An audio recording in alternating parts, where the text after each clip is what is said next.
Hey, listeners. This episode is sponsored by Visit McMinnville, which is very fitting because we are recording today in beautiful McMinnville, Oregon at Mac Market, which is this giant barn that's a concert venue. It's an event space. There's a bar, and there's just a really great McMinnville vibe here. You can just feel the creativity in this room. And we're also just down the street from the Granary District, which is a really neat neighborhood here in McMinnville. It's a bunch of old farm warehouses that have been repurposed as wineries, a brewery, and cafes. In short, this is a terrific neighborhood to be in. Thanks, Visit McMinnville, for sponsoring us, and enjoy the show.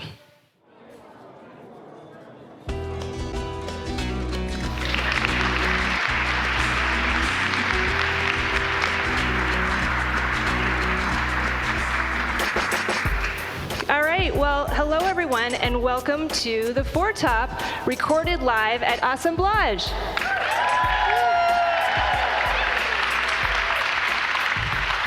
And for our listeners, Assemblage is a symposium for women and diverse communities in the wine industry. We are here at Mac Market in McMinnville, Oregon, and we have an amazing audience, and we're recording live, so hopefully we'll get this right. Of course we will.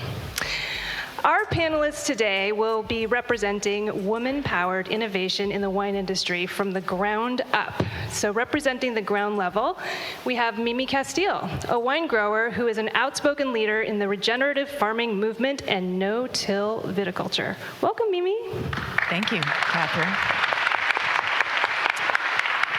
And representing the human level, we are joined by Sophia Torres-McKay, co-owner of Cramoisi Vineyard, who has co-founded a truly innovative nonprofit initiative called Aivoy that creates opportunities for vineyard laborers to empower themselves and find lasting careers in the wine industry. Welcome, Sophia. Thank you.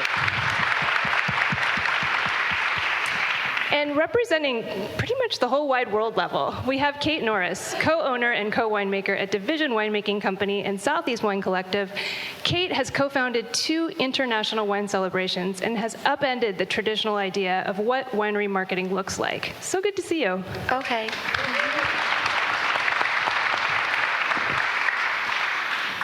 All right, so let's dig into our first of 3 courses, which will be innovation at the ground level.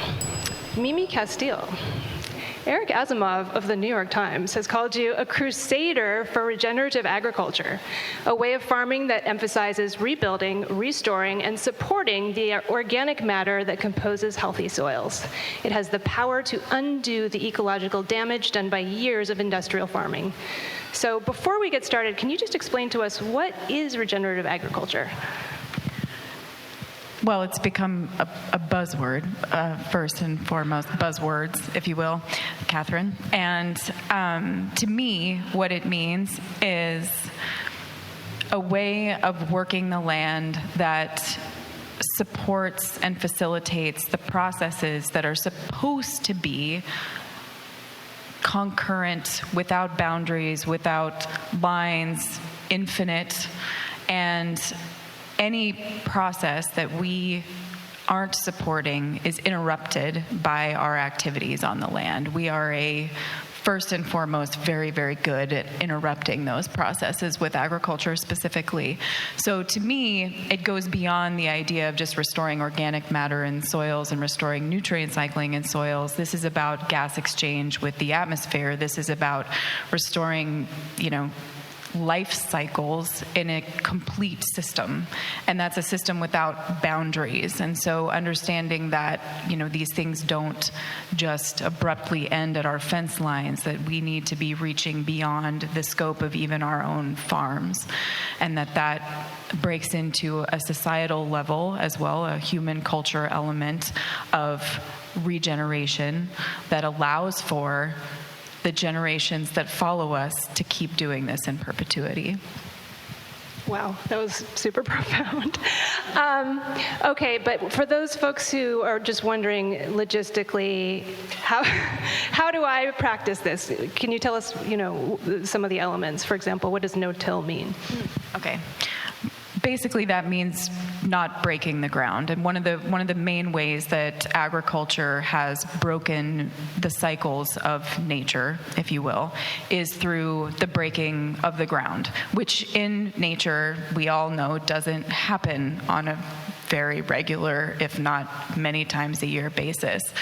So no-till basically just refers to agricultural practices that don't break the ground. So not dragging blades through the ground, not dragging, hose and things through the ground. Most of us here are women, and I don't want to be too on the nose here, but is there something about being a woman that gives you a different perspective into farming and agriculture? Well, that's a difficult question to answer. I don't have any experience outside of being a woman, but I have observed, and I'm sorry, that was kind of a little jest, but I know you take it well, Catherine.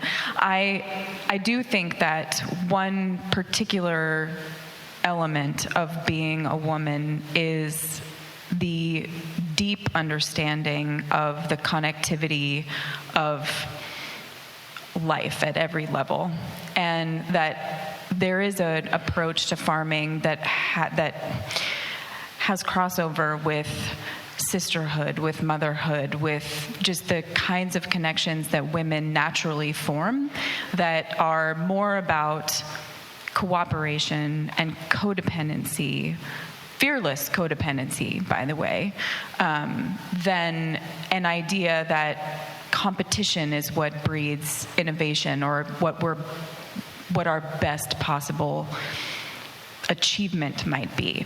I love that point, because I feel like all three of you, kind of what encapsulates what you're doing is the opposite of competition. It's all about bringing others up, bringing everyone around you up.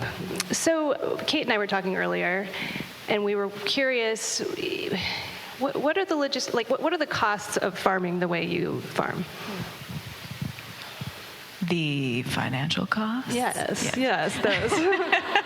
That's what I was curious about, because what you do is something that I aspire for everyone to do, and I hope that there's a way that we can afford it in this world. Mm-hmm. And I worry that without understanding those costs, that we won't be able to educate people in a way that makes them understand how important it is, and that we can't subsidize our world. Right. I really appreciate that point, Kate. And it means a lot to me to hear you say that, because I think that one of the big obstacles that we face right now is the idea that these changes that we need to make are too costly, or that the barriers to being able to educate people as much as we need to be able to do this work as quickly as we need to do it. That's just one more wall that we're building in front of ourselves. I can say without hesitation that my bottom line looks very good. I think, the economy of scale matters a lot here. We're talking about a luxury beverage. I mean, everybody in this room is aware of the industry that we participate in. And that allows for a certain level of flexibility with the intention that you bring to your farming. But that's because we're so out of connection with the true values and the true costs of bringing food to the table, of bringing medicine to our tables.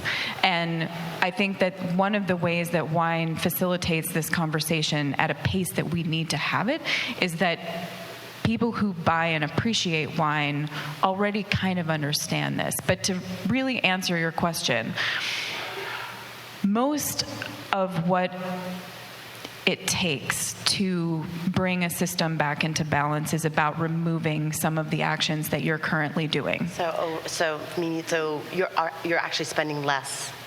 You're doing less, but more. Yes, exactly. I mean, there are trade-offs between technology and human beings, and I think some of this, and this is why I'm so happy to be on this panel with the two of you, is that the human element of this is irreplaceable. When we start talking about labor as though it is drudgery and as though it is the most unskilled way to act in this world, we're done. We're finished with this conversation, and we can't go forward. There is nothing more beautiful or powerful or healing than bodies moving on the land, doing work that brings medicine to people's tables. Whatever that costs, that is what we should be doing.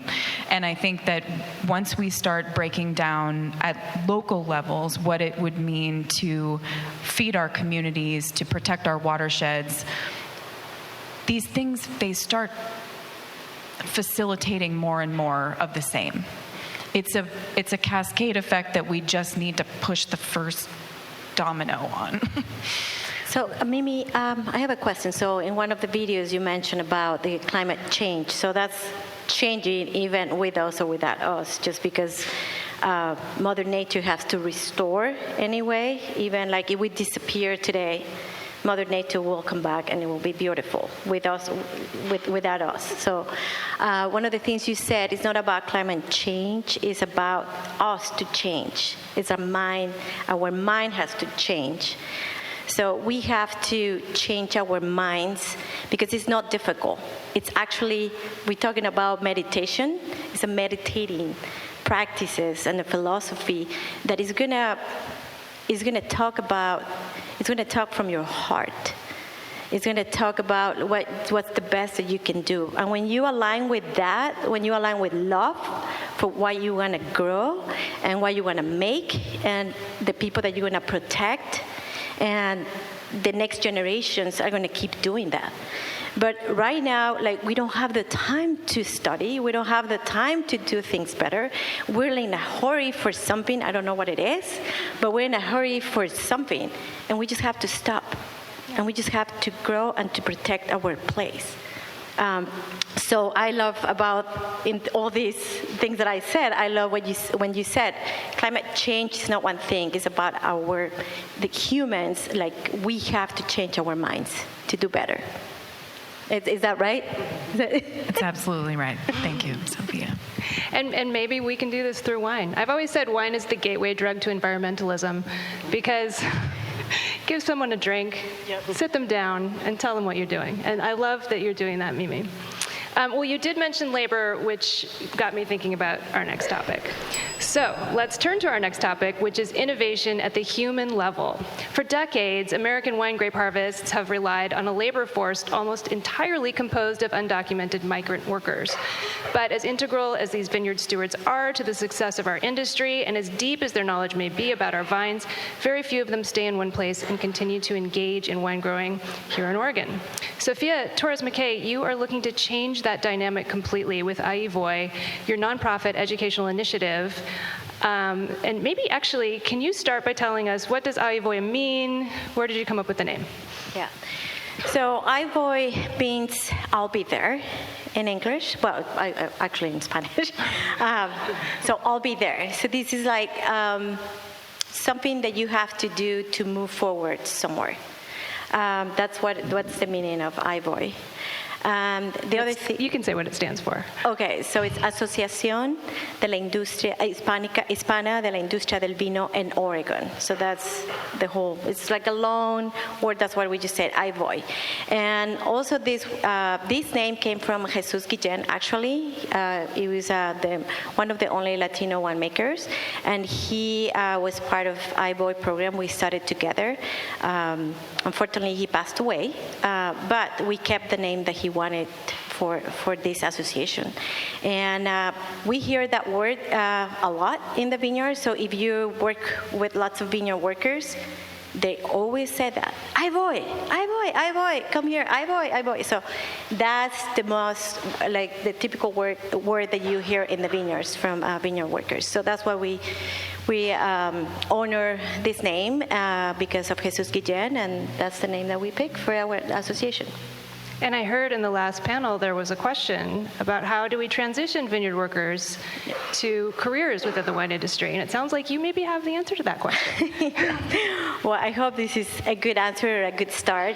So, they were talking about how can we break the barrier between vineyard workers to move forward in other parts of the industry, like in the cellar as a winemakers or in sales or tasting rooms. So Aivoy is a program that we're partnership with Temecula, and is actually that. It's going to try to break the barriers between vineyard workers that they feel isolated because they feel that their spot or their position is only to work in the vineyards.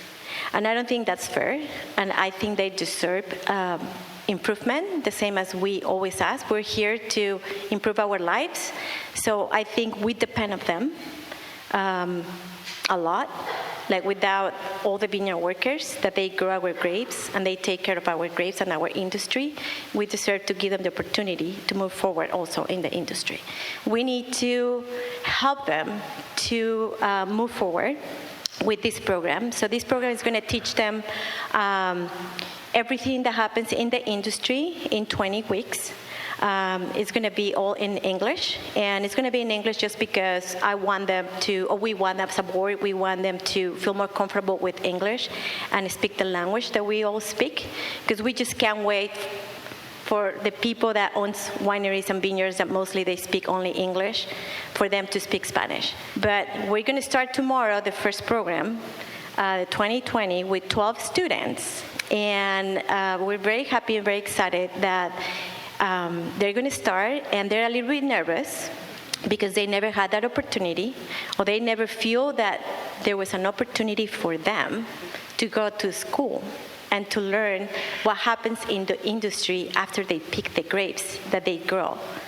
Like, they didn't know that there was an opportunity for them to taste the wines from the vineyards that they're working for so many years, because no one gives them a bottle of wine from the grapes that they grow. And that's really sad, because they think there's not a good market. And actually, there's lots of vineyard workers, they buy my wine. I mean, that we're missing a market there. But we have to start from the ground up. We have to start from the vineyards, and we have to give them that opportunity. So that's what this program is about, teaching them what happens in the industry in all levels. And if they want to move forward, we can help them. And I want all the wineries and the vineyards to get to know more about this program and to help and to get involved, because they deserve an opportunity as well.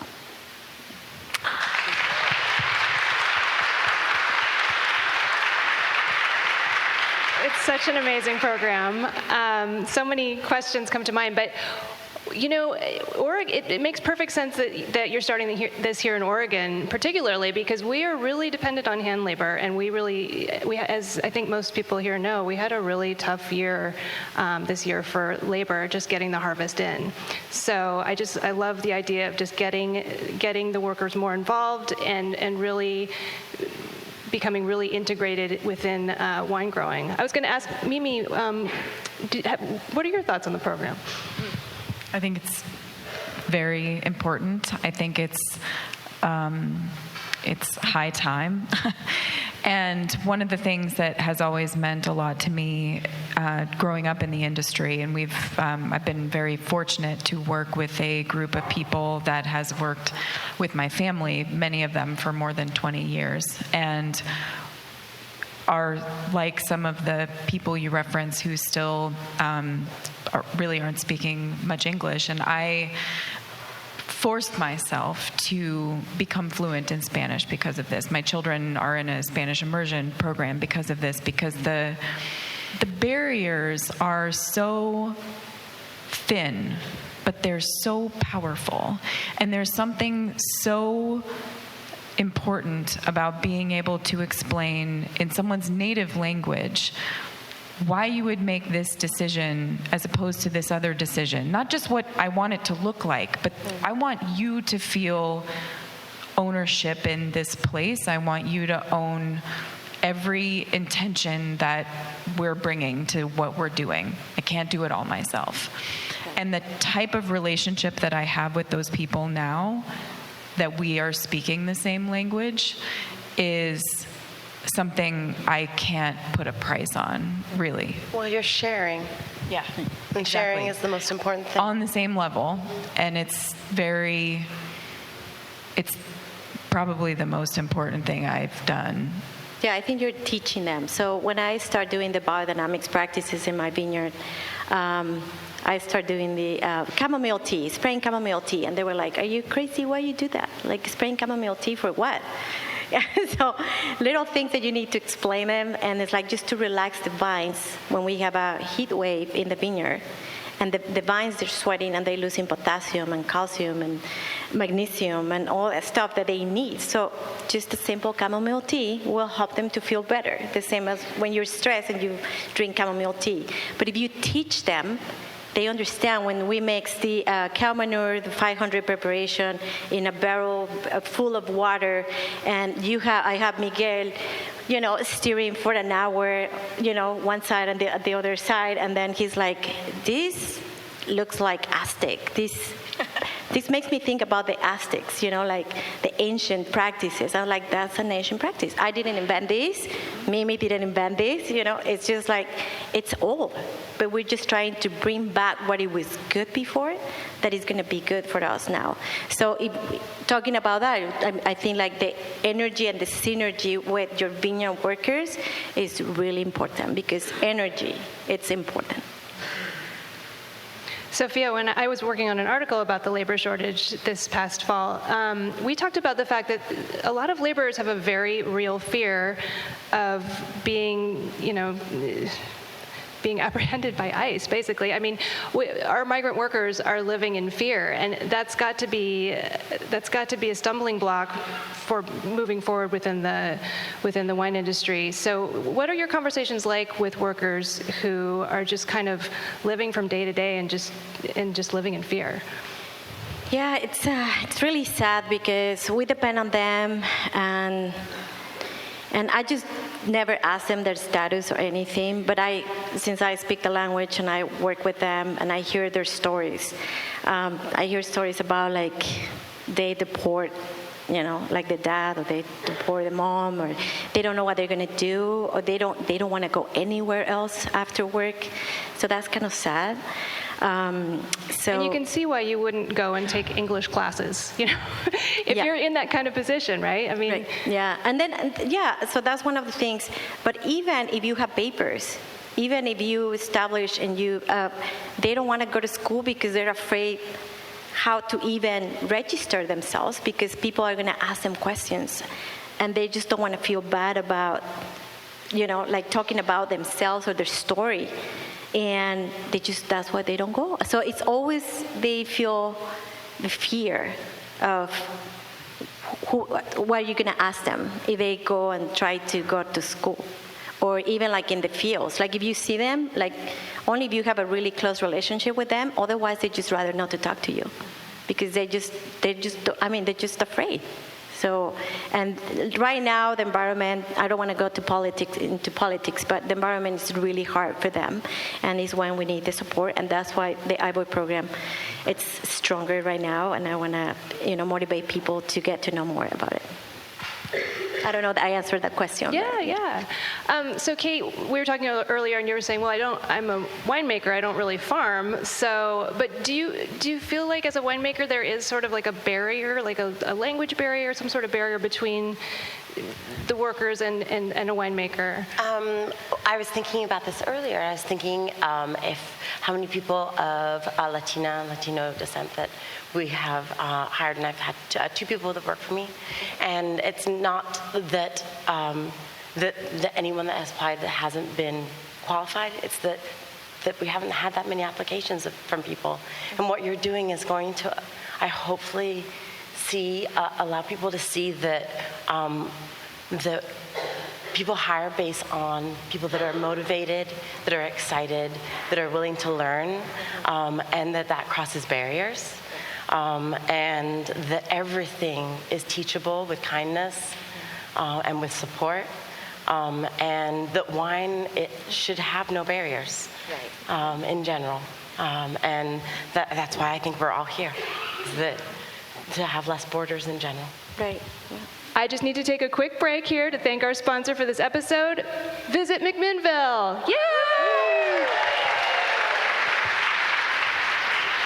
I think this room full of attendees can attest that even in January, McMinnville is a lot of fun. In fact, it's really nice because it's really quiet this time of year. McMinnville has fabulous boutique hotels, terrific dining options, and very fun shopping as well. But did you know, audience, that there are more than 24 walkable tasting rooms, breweries, and distilleries right in the heart of town? And more than 250 wineries within 20 miles of where we are sitting right now. That's pretty cool.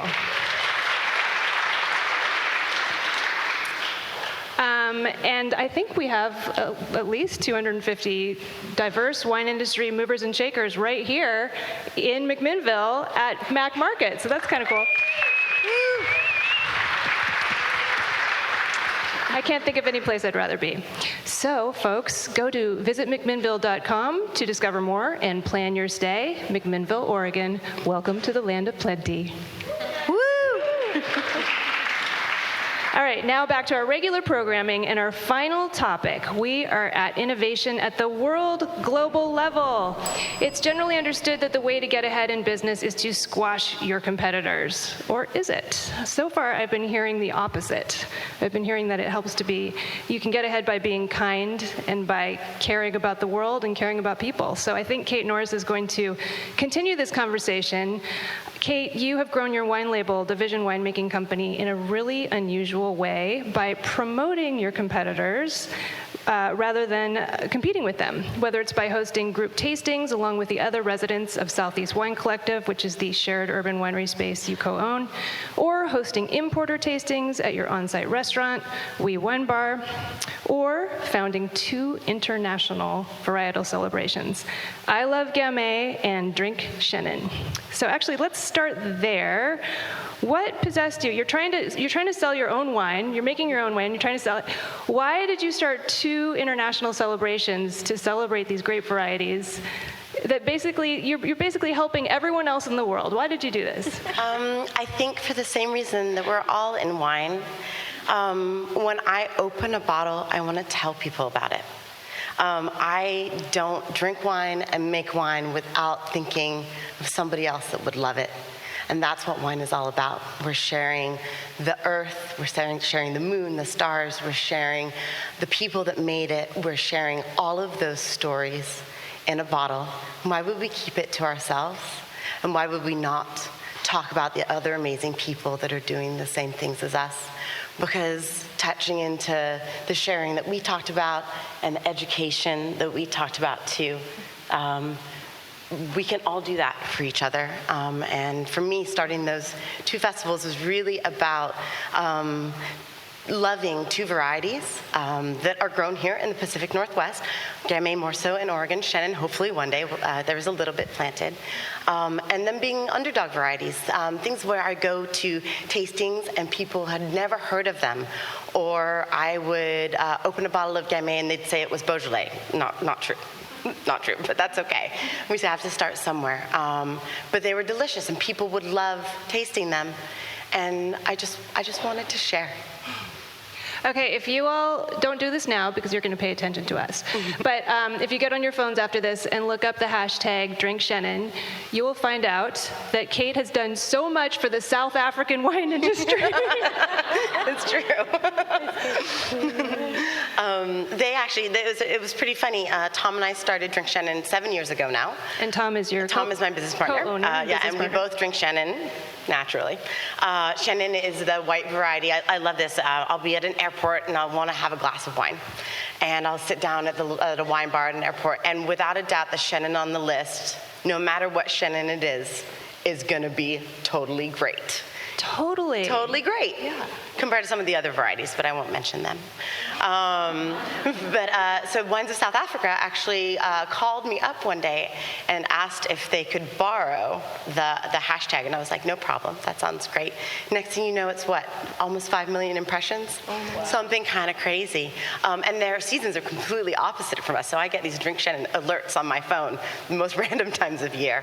But Chenin is, also, it's a global thing, and it shows us the power of wine globally. I still talk to the organizers.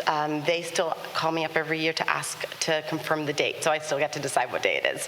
But it's really showed me the power of sharing something delicious that people love all over the world. And it's one of the best things about social media that I've ever experienced. There's so many bad things, but that's one of the good ones. So.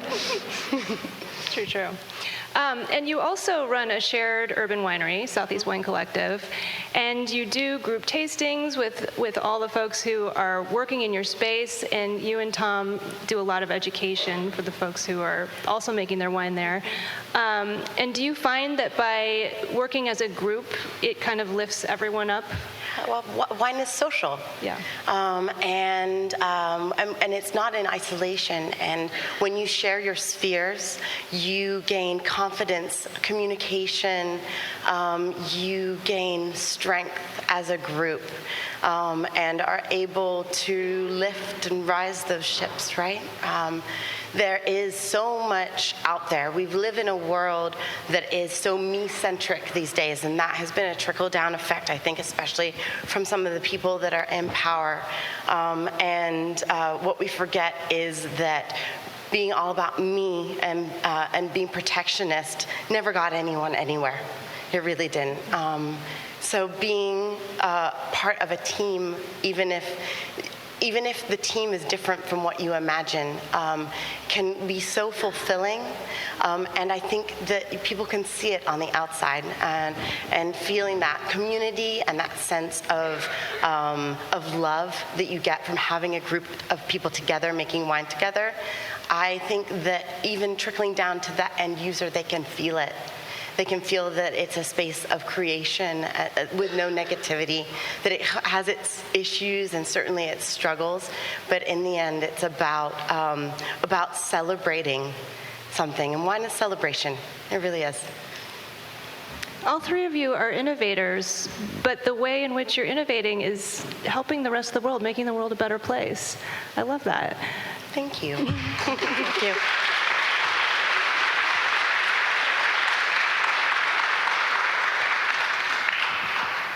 I'm curious to hear your thoughts about what Kate's doing, Mimi and Sophia. Well, I went to South Africa, so I mean, I love South Africa wines. And yeah, you're right. Every bottle that I opened, it was really good. And it was cheap too. So we go with affordable sometimes. Yeah, very affordable. And I couldn't bring too many, but yeah. So I need just to go to your place and taste more. Yeah. Thank you for doing that. Yeah.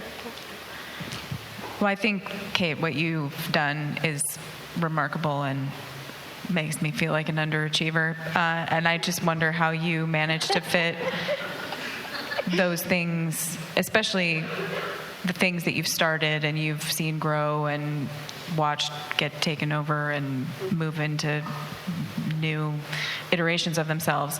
What motivates you to then say, I'm going to do that again. I'm going to start this other new thing, because you have also a very successful brand and a life, and I don't know, I just feel like a kind of a loser over here. Don't you dare, Mimi. Don't you dare. Yeah, especially that it's really hard to put your name out and to sell your wines and to, to just tell the people, come and I show you my place, and then you're doing the work for other people, to empower them. Other people did all the work. No, I know, but it's just like I understand that. Like it's really hard. Oregon, I think, was built on collaboration in the wine industry. So true. Your family. Yeah. Bethel Heights Vineyard. Yeah, Bethel Heights Vineyard. Sorry, Mimi. Where Mimi, I'm breaking all the rules. Mimi. And for me, the more people that are drinking wine, the better for everybody. And then the more people that are drinking wine that is well farmed and that has an eye to our social structure and to equality and to justice. And Oregon is ground zero for that. We have the opportunity still. We are a pioneering state.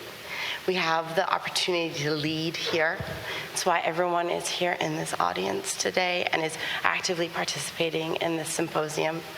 When I decided to move to Oregon, it was because it was truly a land of possibility, and that's still true. It is an incredible place to connect with people, to grow. It's an incredible place to eat and to drink. It is, I feel lucky every single day. And being here is really what pushes me to continue to share. We live in a world where we have such access now in terms of information. We're able to see what other people are doing. We're able to check on Instagram what's going on in the Loire, or to check the Drink Shannon impressions and hashtags. And Oregon, I really hope that people look to here as the place that is doing what we say we will do and living in a way that is respectful for all, including our earth. And I don't sleep because of that, because I really believe. So. Yeah. I love what you're saying about collaboration, Kate, because I don't know if you all have had the experience of traveling to Europe, which of course we all love European wine, but talking to a winemaker and saying, well, what does your neighbor say about this technique? Or what does your neighbor tell you about this style of farming? And they'll say, oh, I don't talk to my neighbors. And it's like, About that. what? Because in Oregon, we're so used to everyone sharing equipment, sharing ideas. I'm assuming, Mimi, you are just, I know that you're just sharing information freely for anyone who wants to know how to farm this way. It's, this is the fundamental philosophy behind Oregon winemaking. And I think what the three of you are doing really... Really proud to be here with you, too. Yeah. Me too. We're just going to have a cry fest now. Any more questions for each other, folks, before we wrap up? Well, I just want to ask Mimi, what will be the best way for us to work in the industry to promote the practices that we do in our place, in our lands, and how can we increase the quality without disrupting the cycles of nature? Do you have any ideas of how can we convince or promote the practices that you do so well? Well, thank you, Sophia. That's very kind and high praise. I wish I knew the answer. I try everything and anything that comes to my mind and comes my way to seize an opportunity to share the message and the mission of what I believe is our last and only hope. And I think that in the end, for our industry, the wines have to tell the story. The wines have to be compelling and captivating. They have to draw the eye. And that's why we work so hard. But we also have to be very honest with ourselves when we look in the mirror, and we have to remember that we are being held up in the world, as Kate said, as a green pioneering state and an inclusive, and people don't usually say diverse state, but I think we're all wanting to say that more. But how seriously are we taking those questions that we're asking ourselves? Is it about something that you look out your window and think looks pretty? Or are you actually doing the work? Are you seeing the faces of the people who are doing the work? Are you ever holding their hand? Because they're sure holding ours, and they're invisible right now.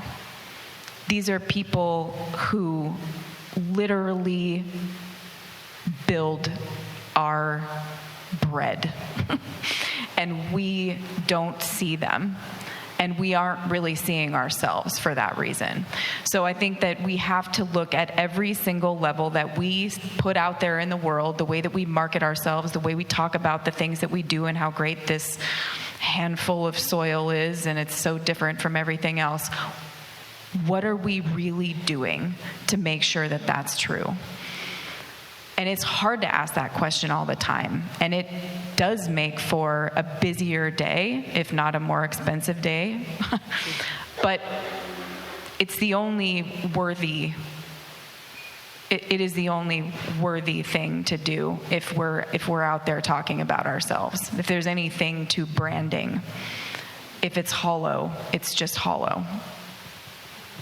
True, true.